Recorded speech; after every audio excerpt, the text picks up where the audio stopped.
नमस्कार दोस्तों, आपका स्वागत है राठौर GS21 पर। तो आज हम आपको बताने वाले हैं ज्योग्राफी के एक टॉपिक में भारत के पर्वत एवं पठार, माउंटेन पीक एंड प्लेट्यू। तो सबसे पहले हम जानते हैं कि भारत का विस्तार भौगोलिक दृष्टि से 6 भागों में किया गया है। कौन कौन से हैं? नंबर 1 पर्वत, नंबर 2 मैदान, नंबर 3 पठार, नंबर 4 तटीय मैदान, नंबर 5 मरुस्थल और नंबर 6 द्वीप समूह। तो अब हम आज आपको बताएंगे सबसे पहले पर्वत के बारे में कि पर्वतों का विस्तार भारत में कहाँ कहाँ पाया जाता है और कौन कौन से पर्वत, कौन कौन सी पर्वत चोटियाँ कहाँ कहाँ स्थित हैं।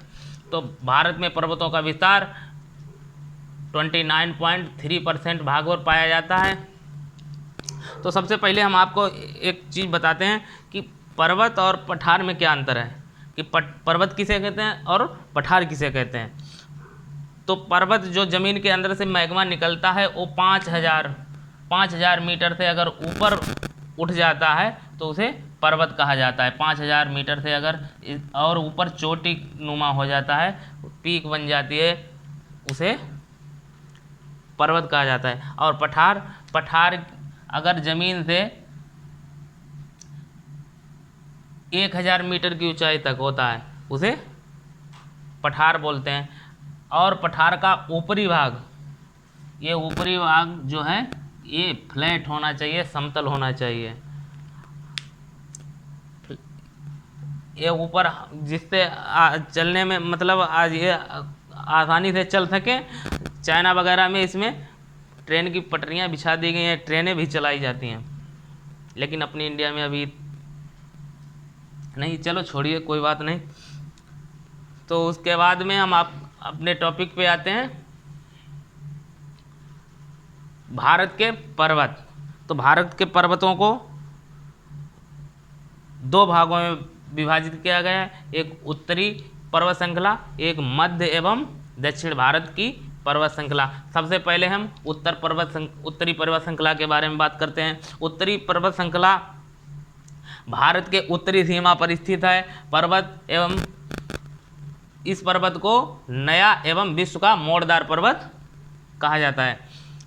हिमालय पर्वत श्रेणी को आयु और नदियों के आधार पर 2 भागों में बांटा गया है। तो सबसे पहले हम देखते हैं आयु के आधार पर उत्तर से दक्षिण की ओर बांटा गया है। तो सबसे पहले अब उत्तर, दक्षिण और पश्चिम पूर्व देख लीजिए कैसे निकालेंगे। ये नक्शा इसमें हम देखते हैं, ऊपर उत्तर होगा, नीचे दक्षिण होगा, ये लेफ्ट साइड में पश्चिम और राइट साइड में पूर्व होगा। तो इसमें देखिए ऊपर उत्तर, नीचे दक्षिण, पूर्व और इधर पश्चिम। तो आयु के आधार पर 4 भागों में बांटा गया है, उत्तर से दक्षिण की ओर 4 भाग। नंबर 1 ट्रांस हिमालय, नंबर 2 बृहद हिमालय, नंबर 3 लघु हिमालय, नंबर 4 शिवालिक हिमालय। तो ट्रांस हिमालय सबसे ऊपर का भाग है। ये इसी पर काराकोरम श्रेणियां पड़ती हैं, एक जम्मू कश्मीर में और लद्दाख में। तो इसी पर ट्रांस हिमालय पर भारत की सबसे ऊंची चोटी K2 गाडमिन ऑस्टिन स्थित है। इसकी ऊंचाई 8611 मीटर है। इसी पर भारत का सबसे ऊंचा दर्रा काराकोरम भी स्थित है।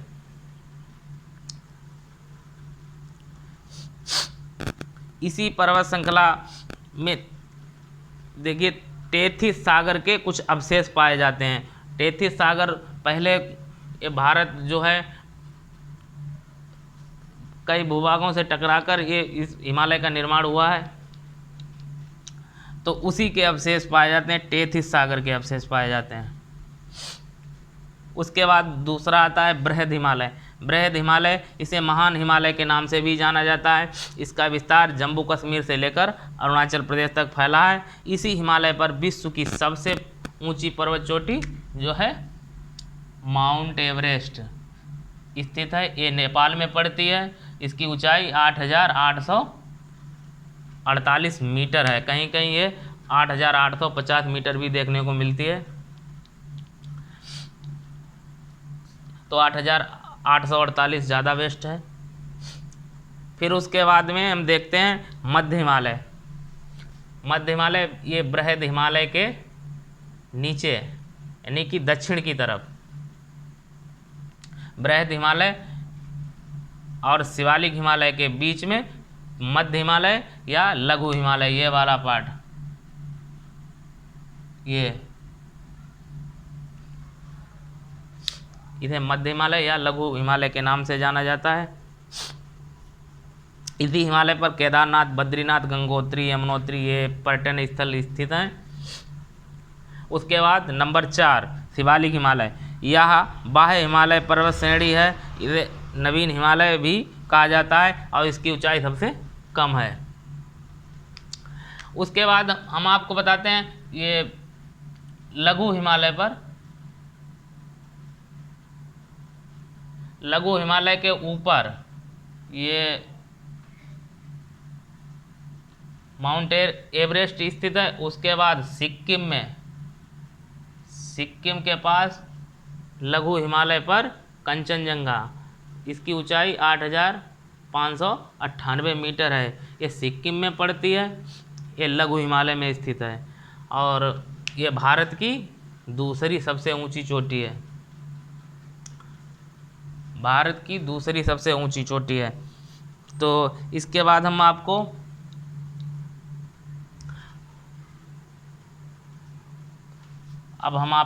पश्चिम से पूरब की ओर बताएंगे। पश्चिम से पूरब की ओर विस्तार, यानी कि मध्य हिमालय, मध्य एवं दक्षिण भारत की पर्वत श्रृंखलाएं, उसके बारे में बताते हैं, विस्तार से बताएंगे।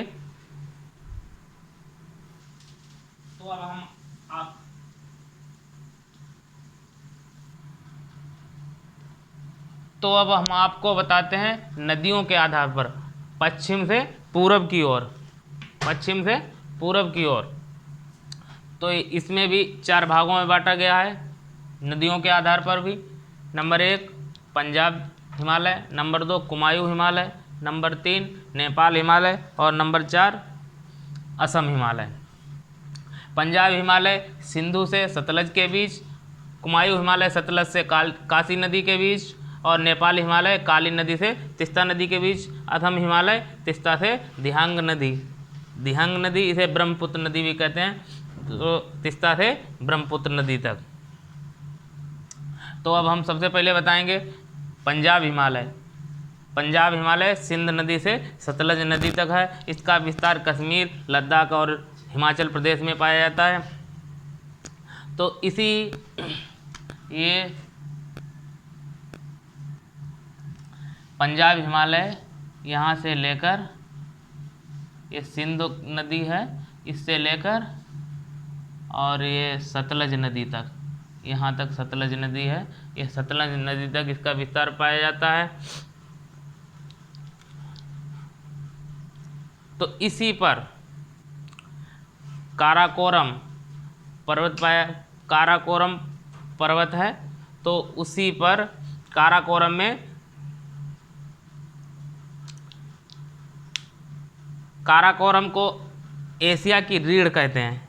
काराकोरम को एशिया की रीढ़ कहा जाता है। इसी पर सबसे ऊंची चोटी, पर्वत चोटी जो है केटू गाडविन आस्टीन, जिसकी ऊंचाई 8,611 मीटर है। तो काराकोरम दर्रा इसी पर स्थित है। लद्दाख पर्वत श्रेणी इसी पंजाब हिमालय में जो काराकोरम पड़ता है उसी पर, उसके बाद में क्या पड़ता है, लद्दाख पर्वत। एक लद्दाख पर्वत श्रेणी काराकोरम के नीचे लद्दाख पर्वत श्रेणी पड़ती है, जो दुनिया की सबसे तीव्र ढाल वाली पर्वत श्रेणी है। लद्दाख पर्वत श्रेणी में उसका नाम राकपोसी है। इसके बाद इसी पर जास्कर पर्वत श्रेणी पाई जाती है पंजाब हिमालय में। उसके बाद पंजाब हिमालय में पीर पंजाल और धौलाधर आज श्रेणियाँ पाई जाती हैं। पीर पंजाल हिमालय की सबसे लंबी पर्वत श्रृंखला है। ये हिमाचल से कश्मीर तक फैली हुई है। फिर उसके बाद धौलाधर पर्वत श्रेणी पंजाब हिमालय में पाई जाती है। तो इस पर प्रसिद्ध कुल्लू मनाली जो है ये पीर पंजाल और धौलाधर के बॉर्डर पे पाई जाती है। यहाँ लोग टहलने जाते हैं। तो फिर उसके बाद दूसरा नंबर कुमायूं हिमालय। कुमायूं हिमालय ये सतलज नदी से काली नदी तक, ये सतलज नदी है यहाँ तक, और यहाँ से लेकर ये काली नदी तक, यहाँ पर काली नदी। और यहाँ से यहीं पर कुछ दिन पहले नेपाल से विवाद चल रहा था काला पानी को लेकर। तो कुमायूं हिमालय सतलज नदी से काली नदी तक 320 किलोमीटर में फैला हुआ है। इसे गढ़वाल हिमालय भी कहा जाता है। कुमायूं हिमालय को गढ़वाल हिमालय भी कहा जाता है। ये उत्तराखंड में फैला हुआ है। और इसी हिमालय पर बहुत से पर्यटन स्थल स्थित हैं, जैसे केदारनाथ, बद्रीनाथ और यमुनोत्री, गंगोत्री, ये सब कुमायूं हिमालय पर स्थित हैं। उसके बाद नेपाल हिमालय, यह काली नदी से लेकर तीस्ता नदी तक, ये यहाँ तक काली नदी है यहाँ तक, और यहाँ से लेकर तीस्ता नदी एक सिक्किम के पास तक पड़ती है। तीस्ता नदी तक फैला हुआ है। इसका एक कितने किलोमीटर, 800 किलोमीटर में फैला हुआ है।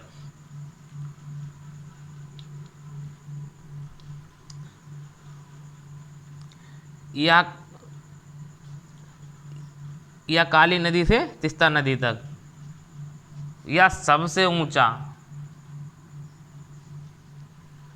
ऊंचा पर्वत है। इसी पर विश्व की सबसे ऊंची पर्वत चोटी जो है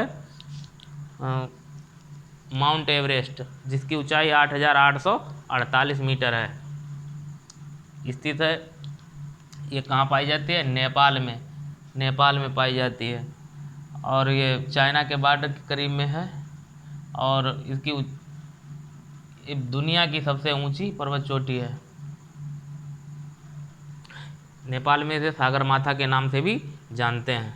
उसके बाद असम हिमालय सबसे पूर्व में ये तीस्ता नदी से लेकर, और ये ब्रह्मपुत्र नदी का उद्गम कहाँ से हुआ है? मानसरोवर झील से। और सिंधु नदी का उद्गम भी मानसरोवर झील से हुआ है। और उसके बाद सतलज नदी का उद्गम भी मानसरोवर। तो ये यहाँ से दिहांग नदी आती है, जिसे भारत में ब्रह्मपुत्र के नाम से जानते हैं। ब्रह्मपुत्र तक, तीस्ता नदी से लेकर ब्रह्मपुत्र तक असम हिमालय का विस्तार है।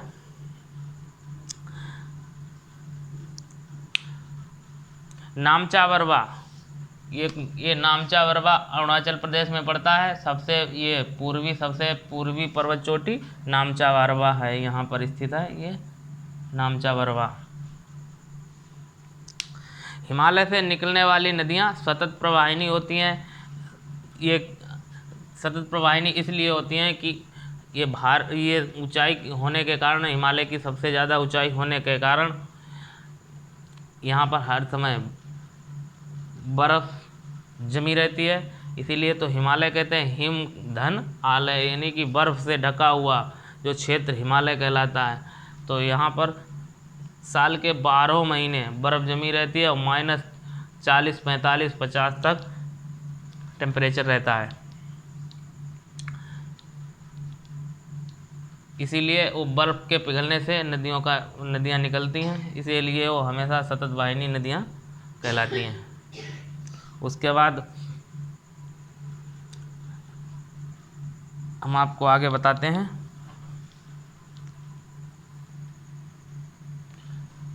अब हम आपको बताते हैं मध्य एवं दक्षिण की पर्वत श्रेणियाँ। मध्य एवं दक्षिण की पर्वत श्रेणियाँ, ये पश्चिमी घाट पर्वत श्रेणी और पूर्वी घाट पर्वत श्रेणी हैं। इसमें सबसे पहले हम आपको बताते हैं अरावली। अरावली पर्वत श्रेणी ये गुजरात में पड़ती है, गुजरात और राजस्थान में पड़ती है। तो इसमें सबसे जो ऊंची पर्वत शिखर है वो गुरु शिखर है। अरावली की सबसे ऊंची पर्वत चोटी गुरु शिखर है।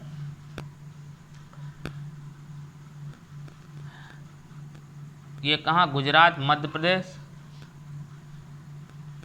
ये गुजरात, राजस्थान और हरियाणा में पड़ती है। इसकी सबसे ऊंची पर्वत चोटी गुरु शिखर जो 1722 मीटर पड़ती है, ये राजस्थान में पड़ती है। गुरु शिखर जो कहाँ पड़ती है? राजस्थान में पड़ती है। फिर उसके बाद विंध्याचल, विंध्याचल ये पर्वत श्रृंखला पड़ती है। यह पर्वत श्रृंखला बहुत पुरानी और मोड़दार है। यह गुजरात, मध्य प्रदेश, उत्तर प्रदेश तथा झारखंड में फैली है। इसमें विंध्याचल, इसमें पर्वत श्रेणियाँ हैं, उनके नाम विंध्याचल, कैमूर तथा पारसनाथ की पहाड़ियाँ स्थित हैं। मध्य प्रदेश और उत्तर प्रदेश में फैले कुछ भाग को भानेर की पहाड़ी कहा जाता है। फिर आगे सतपुड़ा, सतपुड़ा ये सतपुड़ा है, सतपुड़ा की पहाड़ियाँ, इसमें सबसे ऊंची चोटी धूपगढ़ है, 1350 मीटर ऊंची है। इसे दक्कन का पठार भी कहते हैं। पश्चिम में इसे राजपीपला भी कहा जाता है। मध्य प्रदेश में इसे महादेव तथा छत्तीसगढ़ में इसे महाकाल के नाम से भी जानते हैं। इसकी सबसे ऊंची पर्वत श्रेणी बता चुके हैं, धूपगढ़ जो 1350 मीटर ऊंची है। महादेव पहाड़ी का जो ये है, जो धूपगढ़, ये महादेव पहाड़ी का हिस्सा है।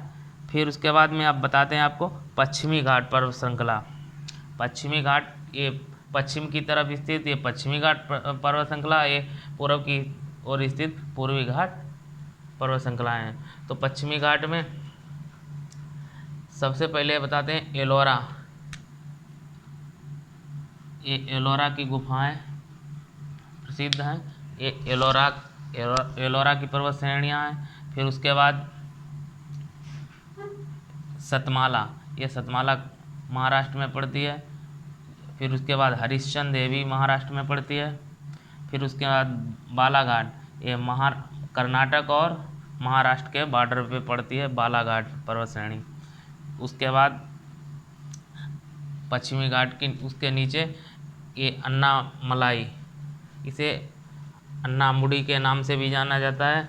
तो ये दक्षिण भारत की सबसे ऊंची पर्वत चोटी है, 2695 मीटर ऊंची है। ये दक्षिण भारत की सबसे ऊंची पर्वत चोटी कौन सी है? अन्नामुडी। फिर उसके नीचे कार्डमम आता है, ये सबसे लास्ट में दक्षिण की सबसे दक्षिणी पर्वत श्रृंखला है। इसे कार्डमम कहा जाता है। कार्डमम ये केरल में पड़ती है। इसे इलायची की भी पहाड़ी कहा जाता है। इसे इलायची की पहाड़ी कहा जाता है। अब हम बताते हैं पश्चिमी घाट पूर्वी घाट से। पूर्वी घाट में क्या है? सबसे पहले नन्नामलाई ये आंध्र प्रदेश में पड़ती है। उसके बाद में जावदी पर्वत श्रेणी ये तमिलनाडु में पड़ती है। अब पश्चिमी घाट और पूर्वी घाट जहाँ मिलते हैं वहाँ पर एक पर्वत श्रेणी पड़ती है, उसका नाम, ये दक्षिण भारत में सबसे बहुत प्रसिद्ध पर्वत श्रेणी है जिसे नीलगिरी के नाम से जानते हैं। इस पर दक्षिण भारत की दूसरी सबसे ऊंची पर्वत चोटी है जिसका नाम डोडा बेट्टा है। क्या है? डोडा बेट्टा। इसकी ऊंचाई 2637 मीटर है। और सबसे पहली अन्नामुडी, इसकी ऊंचाई 2695 मीटर। तो नीलगिरी जहाँ ये पश्चिमी घाट और पूर्वी घाट मिलते हैं उन्हें हम वहाँ पे एक पर्वत श्रेणी है उसे नीलगिरी कहते हैं। तो इस प्रकार हमने आप लोगों को ये भारत की पर्वत श्रेणी और पठार उसके बारे में बता दिया है। तो उम्मीद करता हूँ आपको ये सबसे बहुत अच्छे से समझ में आया होगा। अगर आपको हमारा वीडियो पसंद आए तो हमारे चैनल को लाइक करें और सब्सक्राइब करें। धन्यवाद।